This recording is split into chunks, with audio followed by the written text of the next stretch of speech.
मैं सत्यवान आर्य, सह आचार्य, बाबू शोभाराम राजकीय कला महाविद्यालय अलवर। आज हम बीए प्रथम वर्ष के विद्यार्थियों को कबीर के जीवन परिचय तथा उनकी साधना विषय पर विचार विमर्श करेंगे या चर्चा करेंगे। प्रिय विद्यार्थियों, कबीर हिंदी साहित्य के भक्ति काल के एक निर्गुण साहित्य के बहुत ही महत्वपूर्ण कवि हैं। जहाँ तक उनके जीवन वृत्त का संबंध है तो संत काव्य के प्रमुख कवि कबीर के जीवन चरित्र के संबंध में प्रामाणिक सामग्री का अभाव है। उनके जन्म के संबंध में विभिन्न दंत कथाएं प्रचलित हैं। कुछ लोगों का कहना है कि कबीर का जन्म सरोवर में एक कमल पर हुआ था। एक अन्य जनश्रुति से पता चलता है कि कबीर का जन्म एक विधवा ब्राह्मणी के गर्भ से हुआ था, जिसने लोकापवाद के भय से इन्हें लहरतारा तालाब के किनारे डाल दिया था। भाग्यवश नीरू नामक एक जुलाहा अपनी पत्नी नीमा के साथ वो घर से निकला, जो इन्हें उठाकर घर ले गया और वहीं कबीर का पालन पोषण हुआ। डॉक्टर हजारी प्रसाद द्विवेदी मानते हैं कि कबीर काशी की जुलाहा जाति में पालित और वर्धित हुए। उनका कहना है कि इस प्रकार कबीर में हिंदू और मुस्लिम दोनों जातियों के संस्कार विद्यमान थे। कबीर के जन्म एवं मृत्यु की तिथियां भी विवादपूर्ण हैं। अधिकतर विद्वान कबीर पंथियों के एक उल्लेख के आधार पर कबीर का जन्म ज्येष्ठ शुक्ल पूर्णिमा सोमवार संवत 1455 में होना स्वीकार करते हैं। एक परंपरागत जनश्रुति के अनुसार इनका निधन संवत 1575 में हुआ था। कबीर रामानंद जी के शिष्य थे। उनकी वाणी में रामानंद जी को गुरु के रूप में समान किया गया है। सतगुरु के प्रताप ते मिटी गयो सब दुख द्वंद, कहे कबीर द्विधा मिटी गुरु मिलिया रामानंद। कबीर गृहस्थी थे। इनकी पत्नी का नाम लोई था। कमाल और कमाली इनके पुत्र और पुत्री थे।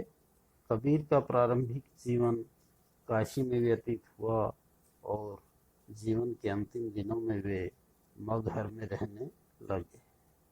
वे ब्रह्मणशील थे और सत्संगति के लिए स्थान स्थान पर जाते थे।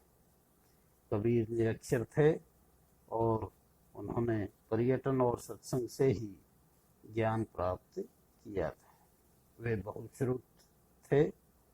कबीर के पंथ का प्रचार उनकी मृत्यु से पूर्व ही चारों ओर हो गया था तथा हिंदू और मुसलमानों दोनों जातियों के सैकड़ों लोग उनके शिष्य बन गए थे। कबीर का व्यक्तित्व अत्यंत क्रांतिकारी था। उसमें परस्पर विरोधी तत्वों का अद्भुत मिश्रण था। वे परम संतोषी, स्वतंत्र चेता, सत्यवादी, निर्भीक तथा क्रांतिकारी समाज सुधारक थे। मस्त मौला, लापरवाह और फक्कड़ फकीर थे। आचार्य हजारी प्रसाद द्विवेदी जी के मत में वे युगावतार की विशेष क्षमता लेकर अवतरित हुए थे। आचार्य जी लिखते हैं, वे सिर से पैर तक मस्त मौला, स्वभाव से फक्कड़, आदत से अक्खड़, भक्त के सामने निरी, भेषधारी के आगे प्रचंड, दिल से साफ, दिमाग से दुरुस्त, भीतर से कोमल, बाहर से कठोर, जन्म से अस्पृश्य, कर्म से वंदनीय थे। युगावतार की शक्ति लेकर वे पैदा हुए थे और युग प्रवर्तक की दृढ़ता उनमें वर्तमान थी। इसलिए वे युग परिवर्तन कर सके। निस्संदेह सारे हिंदी साहित्य में कबीर जैसा व्यक्तित्व अद्वितीय है। रचनाएं। कबीरदास के नाम पर हिंदी में लगभग 61 रचनाएं उपलब्ध हैं, जिनमें से बहुत सी प्रकाशित भी हो चुकी हैं, किंतु इनमें से अधिकांश की प्रामाणिकता संदिग्ध है। बीजक कबीर की प्रामाणिक रचना मानी जाती है।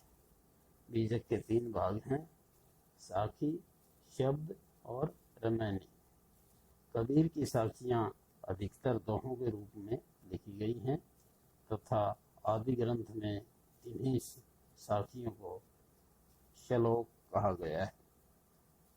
कबीर के वे पद जो विभिन्न रागों पर गाए जा सकते हैं शब्द कहलाते हैं। कबीर द्वारा दोहा चौपाइयों में लिखी वाणियों को रमैनी कहा जाता है। कबीर की विचारधारा।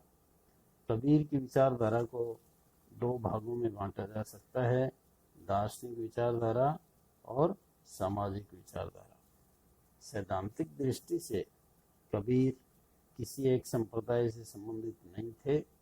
कबीर निराकारवादी हैं। निराकार की प्राप्ति वे ज्ञान भक्ति से संभव मानते हैं। वह घट घट में बसता है, उसे बाहर खोजने की आवश्यकता नहीं।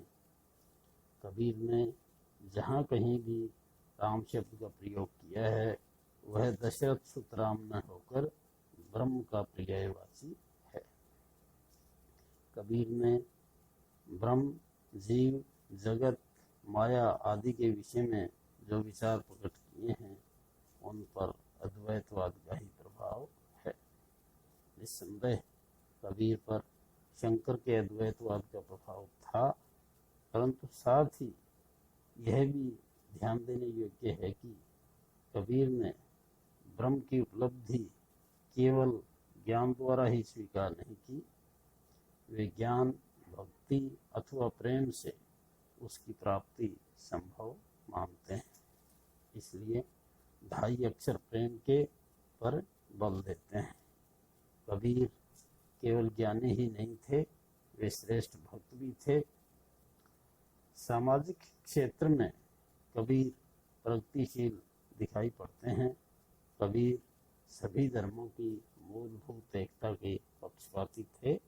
धर्म के नाम पर फैले हुए विविध धार्मिक अंधविश्वासों, मिथ्या प्रदर्शनों एवं बाह्य आडंबरों के घोर विरोधी थे। इस प्रकार मूर्ति पूजा, तीर्थ यात्रा, रोजा नमाज, जीव हिंसा आदि का उन्होंने खंडन किया है।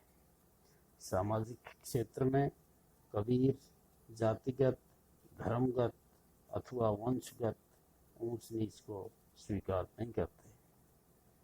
कबीर धर्म के क्षेत्र में बाह्य विधि विधानों को त्याज्य तथा सार सार को ग्रहण करने के पक्ष में थे तथा सामाजिक क्षेत्र में वह समता अथवा समदर्शिता के उपासक थे। कबीर कवि के रूप में। कबीर संत पहले हैं, कवि बाद में। कबीर के विषय में ये कहा जा सकता है कि उनका मूल लक्ष्य कविता नहीं था। कविता उनके लिए साध्य न होकर साधन मात्र थी। परंतु यह नहीं कहा जा सकता कि साहित्यिक रूप में अथवा कवि रूप में उनका स्थान कम महत्वपूर्ण है। हिंदी के कुछ आलोचकों के अनुसार कबीर को काव्य शास्त्रीय ज्ञान नहीं था, परंतु डॉक्टर राम कुमार वर्मा का कथन है कबीर का काव्य बहुत स्पष्ट और प्रभावशाली है।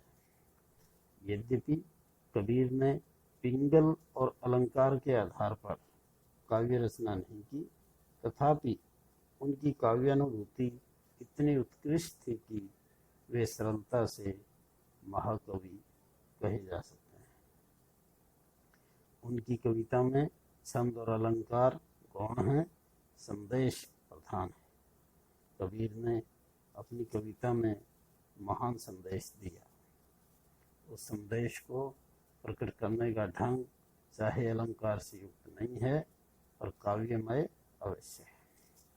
कबीर रहस्यवाद के सर्वश्रेष्ठ कवि हैं।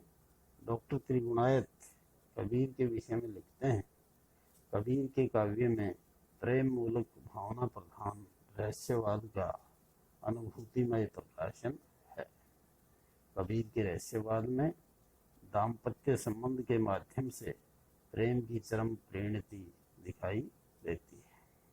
उनकी रहस्य भावना में अनुभूति की प्रबलता, विरह व्याकुलता, आत्मसमर्पण की उत्कंठा, मिलन की उत्कट अभिलाषा, विरहिणी आत्मा की नाना स्थितियां, इन सभी का कलात्मक चित्रण है। विरहिणी आत्मा का एक चित्र देखिए। बासरी सुख न रैन सुख, ना सुख सपने माँ, कबीर बिछुड़िया राम सो, ना सुख धूप न छां। और मिलन की स्थिति में कबीर की आत्मा अपने को अखंड सुहागिन कहती है। दुल्हन गाऊ मंगलाचार, हम घर आए हो राजा राम अवतार। कबीर में साधनात्मक रहस्यवाद के भी उदाहरण मिलते हैं, परंतु भावना की अनुभूति से युक्त रहस्यवादी पदों में कबीर का कवि अपने उच्च रूप में प्रस्तुत हुआ है। कबीर की यह उक्ति मसी कागज छुयो नहीं, कबीर के कवि होने को संदेहास्पद बनाती है, किंतु उनमें कवित्व का अभाव न था।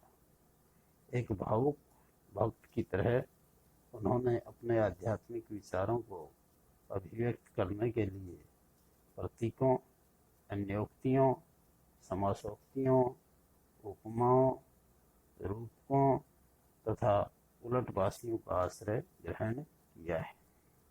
इस प्रकार कबीर के काव्य में अभिव्यंजना के विविध उपकरणों का सामंजस्य है। उनके काव्य में एक और अनिर्वचनीय आत्मिक रस की अभिव्यक्ति मिलती है, दूसरी ओर उसमें लौकिक चमत्कारों के उपादानों का भी समावेश है।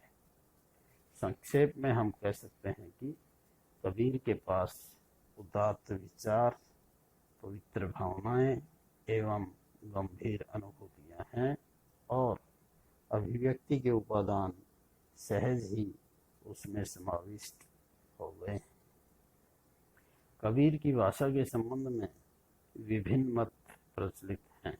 एक मत के अनुसार कबीर की भाषा विविध भाषाओं की खिचड़ी, व्याकरण की दृष्टि से अशुद्ध और शब्द की तोड़ मरोड़ तथा अव्यवस्था से युक्त है। दूसरी ओर आलोचकों ने कबीर को वाणी का डिक्टेटर कहा है। बाह्य दृष्टि से कबीर की भाषा पर पहला मत ही ठीक है, परंतु उसके प्रभाववादी को देखते हुए हमें आचार्य हजारी प्रसाद द्विवेदी के शब्दों में कहना ही होगा, भाषा पर उनका जबरदस्त अधिकार था।